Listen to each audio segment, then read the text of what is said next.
Good afternoon students.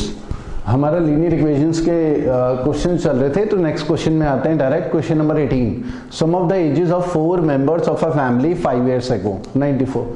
तो हमारे पास 5 years ago 5 साल पहले का सम कितने मेंबर्स का, 4 मेंबर्स का 94 है। ठीक है। प्रेजेंट में, अब प्रेजेंट में कितना होगा उन चारों की एज का टोटल प्रेजेंट में सम। देखो क्योंकि फैमिली मेंबर 4 हैं तो 5 साल पहले और आज एक इंडिविजुअल मेंबर का देखें, केवल एक मेंबर का, तो 5 साल पहले से आज तक एक मेंबर की एज +5 हो जाएगी, 5 साल इंक्रीज हो जाएगी। तो नेक्स्ट मेंबर की भी +5, फिर 5, तो 4 मेंबर हैं तो +20 हो जाएगा ना। चारों मेंबर का हम देखें तो 5 साल पहले से आज तक 5 4 मेंबर हैं तो टोटल 20 ईयर्स इंक्रीज हो जाएगा, तो 114 ईयर्स हो जाएगा। ठीक है, ये क्लियर है। ठीक है, 114 ईयर्स हो गया। 4 मेंबर हैं। ठीक है, अगर मेंबर 6 होते तो 5 टोटल 30 ईयर्स इंक्रीज होता। ठीक है, अब इन्होंने क्या बोला हुआ है, today when the daughter has been married off and replaced by daughter in law the sum of their ages is 102। तो अब वो बोल रहे हैं कि डॉटर की तो मैरिज हो गई लेकिन डॉटर इन लॉ आ गई फैमिली में, मतलब बेटी की शादी हो गई और बहू आ गई। अगर बेटी और बहू की एज सेम होती तो इसका मतलब क्या है, परसेंटेज जो 4 फैमिली मेंबर है उनकी 114 ही होनी चाहिए थी। लेकिन आगे पढ़ते हैं बोला क्या है, assuming that there have been no changes in the family structure, all the people are alive. कोई चेंजेस नहीं है फैमिली स्ट्रक्चर में, सब अलाइव हैं। Difference in daughter and daughter in law. देखो एक्चुअल में सम ये होना चाहिए था, लेकिन गिवन क्या है, सम गिवन है सम 102, सम ये होना चाहिए था। अब बोल रहे नहीं लेकिन 102 है। ये डिफरेंस क्यों आया है, क्योंकि बेटी की शादी हो गई और बहू आ गई, उस वजह से डिफरेंस आया। दोनों की एज में डिफरेंस रहा होगा। अगर दोनों की एज सेम होती तो गिवन सम भी 114 ही होता। ठीक है, तो दोनों की एज में जो डिफरेंस है डॉटर और डॉटर इन लॉ, वो इस डिफरेंस के बराबर होगा। वो डिफरेंस क्या है हमारा 12 इयर्स। तो डॉटर और डॉटर इन लॉ में एज का डिफरेंस होगा 12 इयर्स।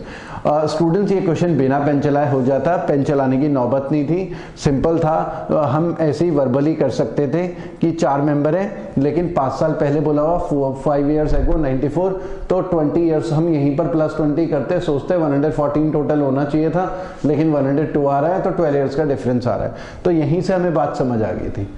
तो हमारा इसका आंसर होगा 3rd ऑप्शन। ठीक है, फिर क्वेश्चन नंबर 19 में आते हैं। क्वेश्चन नंबर 19 में हमारे पास दिया हुआ, on children's day sweets are to be equally distributed among 175 children in a school. तो 175 चिल्ड्रन में स्वीट्स डिस्ट्रीब्यूट हो रही हैं। On children's day 35 children were absent and therefore each child got 4 sweets extra. इसका एक एग्जाम्पल लेते हैं। अगर मान लिया, एग्जाम्पल लेते हैं पहले, 20 स्टूडेंट्स हमारी क्लास में होते, आपकी क्लास में 20 स्टूडेंट्स थे। अब आप उन 20 स्टूडेंट्स के लिए कुछ स्वीट्स, आपका बर्थडे था स्कूल में और आप उन 20 स्टूडेंट्स के लिए कुछ स्वीट्स लेकर जाते हैं। तो अब हुआ क्या, 20 स्टूडेंट्स के लिए आप स्वीट्स लेके गए लेकिन 4 एब्सेंट थे, 4 एब्सेंट और 16 प्रेजेंट। तो जो 4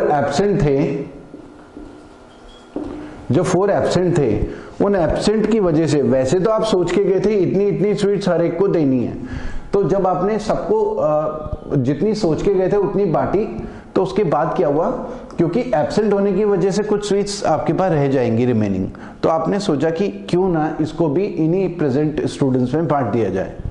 ठीक है, कि घर में क्या बचा के लेके जाना, आप तो 20 के हिसाब से स्वीट्स लेके गए थे। ठीक है, तो आपने इनको बांटी तो 2 एक्स्ट्रा मिल गई इन सबको। जितना आप घर से सोच के गए थे कि इन 20 स्टूडेंट्स को सबको इतनी स्वीट्स देनी है, उतनी नहीं बांट पाए, क्योंकि हुआ क्या, 4 एब्सेंट थे, आपके पास एक्स्ट्रा बच गई थी, उस एक्स्ट्रा को आपने इनमें बांट दी। ठीक है, तो बेसिकली आप घर से कितनी स्वीट्स लेके गए। तो क्वेश्चन बहुत सिंपल है, थोड़ा सा अगर हम ब्रेनस्टॉर्मिंग करें, क्वेश्चन को समझें, तो हुआ क्या एक्चुअल में, जो एब्सेंट स्टूडेंट्स की स्वीट्स हैं, 4 एब्सेंट है ना, एब्सेंट स्टूडेंट्स की स्वीट्स हैं, वही स्वीट्स इन 16 को मिल रही हैं, 16 इंटू 2 मतलब 32 स्वीट्स। एक को मिल रही है 8 स्वीट एक स्टूडेंट को। ठीक है, दोबारा से समझाता हूं, सिंपल है। मान लो कि जो प्रेजेंट स्टूडेंट्स थे आपकी क्लास में, क्योंकि आपने देखा है एब्सेंट वालों की स्वीट्स तो रह गई, तो एब्सेंट स्टूडेंट्स की स्वीट जब आप डिस्ट्रीब्यूट कर रहे थे तो इन 16 ने बोला कि नहीं, हम जो एब्सेंट वाले स्टूडेंट्स हैं उनकी स्वीट्स क्यों लें, उनकी स्वीट्स उन्हीं को कल वापस कर देंगे। मतलब इन्होंने एक्स्ट्रा लेने से मना कर दिया। तो बेसिकली ये जो एक्स्ट्रा स्वीट्स है वो एक्स्ट्रा स्वीट्स किसकी है, एब्सेंट स्टूडेंट्स की स्वीट्स है, उन 4 स्टूडेंट्स की हैं वो 32 स्वीट्स। तो एक को 8 मिल रही थी, तो टोटल स्वीट्स आप कितनी लेकर आए थे, 20 के हिसाब से 8 बांटने के लिए लेकर आए थे 160। ठीक है, और अच्छे से समझ लेते हैं, 20 स्टूडेंट्स के हिसाब से आप 160 स्वीट्स लेकर आए। ठीक है, यहां पर लिख लेता हूं 160 स्वीट्स लेकर आए, तो ईच को कितनी मिल रही थी, 8। अब हुआ क्या, क्योंकि हमारे पास 4 तो एब्सेंट हो गए, 16 रह गए, तो 160 स्वीट्स 16 में बट गई, तो हर एक को कितनी मिल गई, 10, 2 एक्स्ट्रा मिल गई ना। क्वेश्चन यही तो था कि in a class there were 20 students, ठीक है, and sweets were to be distributed among 20 students and 4 were absent. ठीक है, therefore present students got 2 sweets extra. ठीक है, तो 4 एब्सेंट हुए, उस वजह से प्रेजेंट स्टूडेंट्स को 2 स्वीट्स एक्स्ट्रा मिल गई। यहां पर भी ऐसे ही तो दिख रहा है। तो sweets are to be distributed among 20 students. ठीक है, हर एक को 8-8 मिलनी चाहिए थी, तुम घर से सोच के गए थे सबको 8-8 देनी है, लेकिन 4 एब्सेंट थे, इस वजह से 4 एब्सेंट होने की वजह से एब्सेंट स्टूडेंट्स की स्वीट्स प्रेजेंट वालों को ही बढ़ गई, तो 2-2 एक्स्ट्रा मिल गई। ठीक है, तो हमने वही करा कि इनको जो जो एक्स्ट्रा मिल रही है वो असल में इनकी है, तो हमने सीधे क्या करा, एक्स्ट्रा की वैल्यू अलग से निकाली 32, वो एब्सेंट स्टूडेंट्स की स्वीट है, एक के हिसाब से 8-8 आनी थी।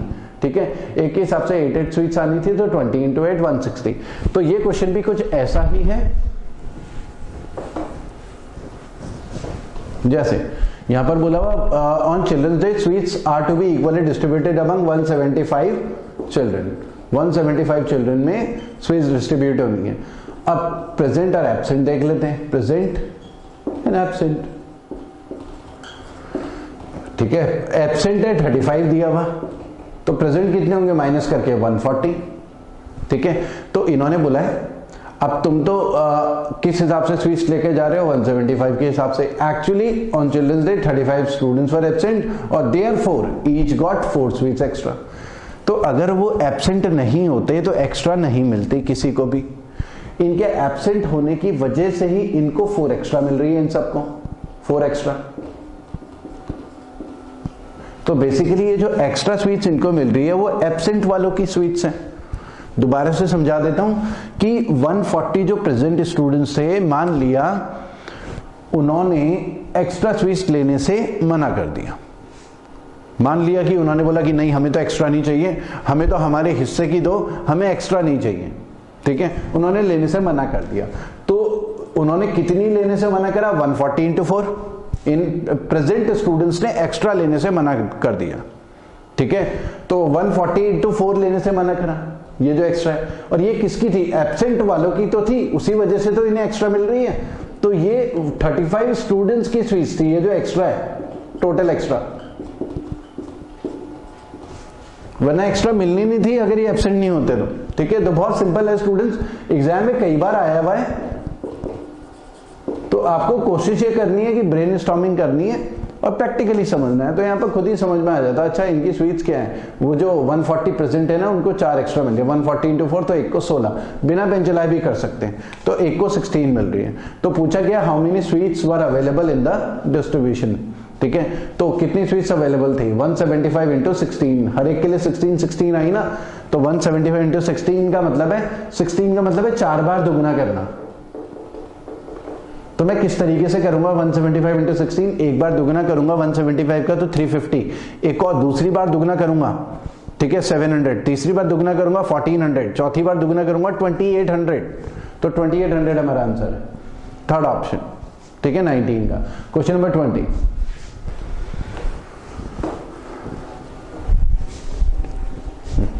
हमारे पास दिया हुआ है sum of 8 consecutive numbers A B C D E is 235, what is the product of. वैसे तो देखो कंसेक्यूटिव ऑड नंबर्स हैं, हम एज्यूम करके चल सकते हैं x प्लस 2 x प्लस 4, इस तरीके से सभी लोग कर ही लेंगे, लेकिन ऐसा करने के बजाय थोड़ा प्रैक्टिकल तरीके से समझते हैं।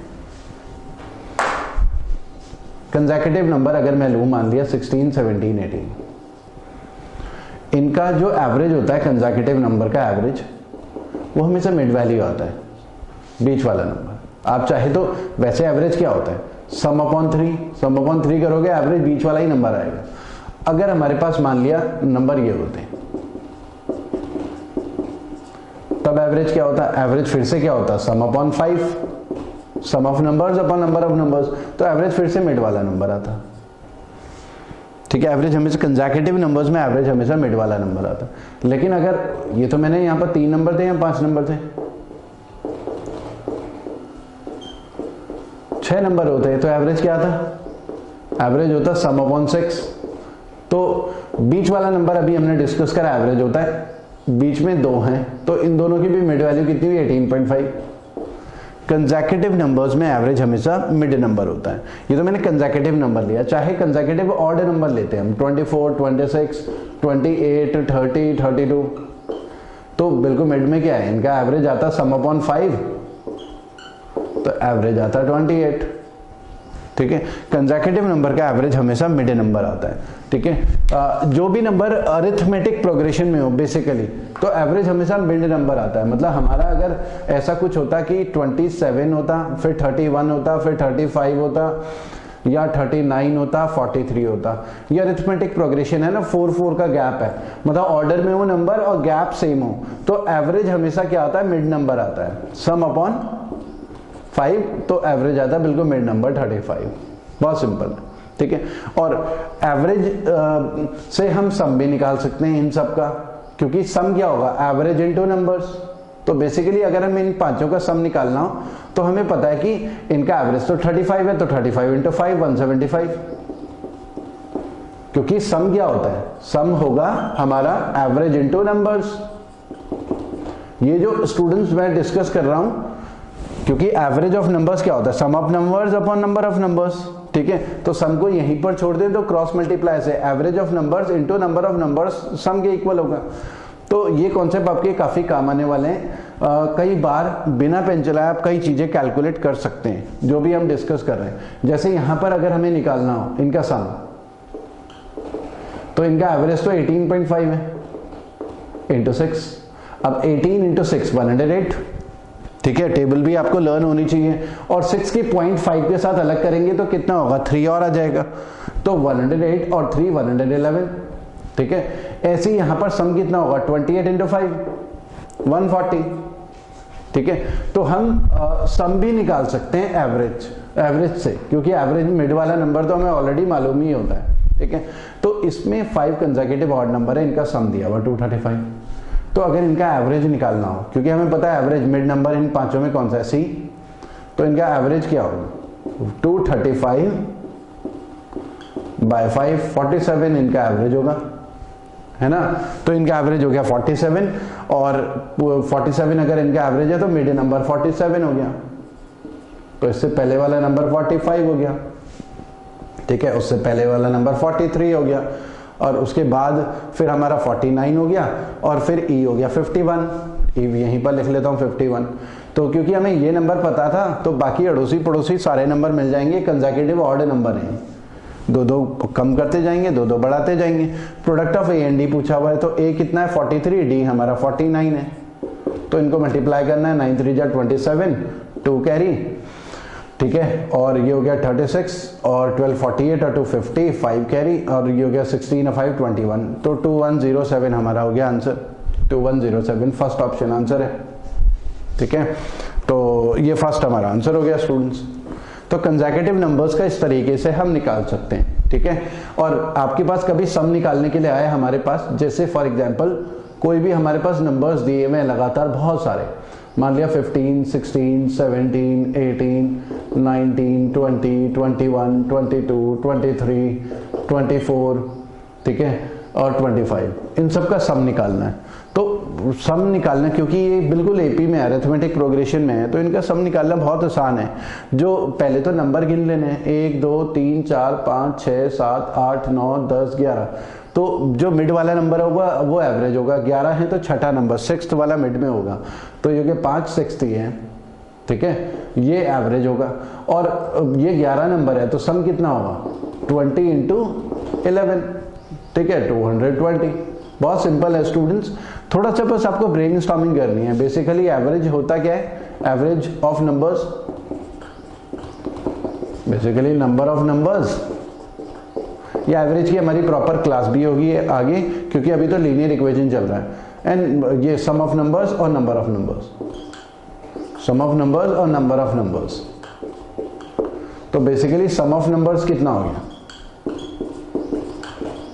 सम ऑफ नंबर्स हो गया हमारा average into number of numbers, ठीक है, शॉर्ट में लिख रहा हूं मैं। तो हमारा क्रॉस मल्टीप्लिकेशन से हमें ये पता चल गया, sum of numbers equal to average into number of numbers, ठीक है। तो ये किन नंबर्स में अप्लाई होगा, जो भी अरिथमेटिक प्रोग्रेशन में होंगे। अरिथमेटिक प्रोग्रेशंस, ये इसका एक अलग क्लास होगी प्रोग्रेशंस की, जिसमें हम डिस्कस करेंगे अरिथमेटिक प्रोग्रेशंस भी, ज्योमेट्रिक प्रोग्रेशंस भी, ठीक है, हार्मोनिक प्रोग्रेशंस भी, ठीक है। तो अरिथमेटिक प्रोग्रेशंस बेसिकली क्या है, कंसेक्यूटिव नंबर्स में जब गैप सेम होता है तो ऐसी सीरीज को अरिथमेटिक प्रोग्रेशन बोलते हैं, ठीक है। और इनका एवरेज हमेशा मिड वैल्यू होती है, और सम भी क्या होगा, जो भी एवरेज आ रहा होगा मिड वैल्यू, उसमें मल्टीप्लाई कर देना जितने भी वो नंबर्स होंगे, सीधे डायरेक्टली हमारे पास सम आ जाता है, ठीक है। तो स्टूडेंट्स इतना ही करते हैं, फिर नेक्स्ट क्लास में हम लीनियर इक्वेशन विद 2 वेरिएबल वो डिस्कस करेंगे, ठीक है। उसमें कुछ डिफरेंट वैरायटी के क्वेश्चंस हैं, वो एग्जाम में कई बार आए हैं, तो वो डिस्कस करेंगे। Okay, thank you.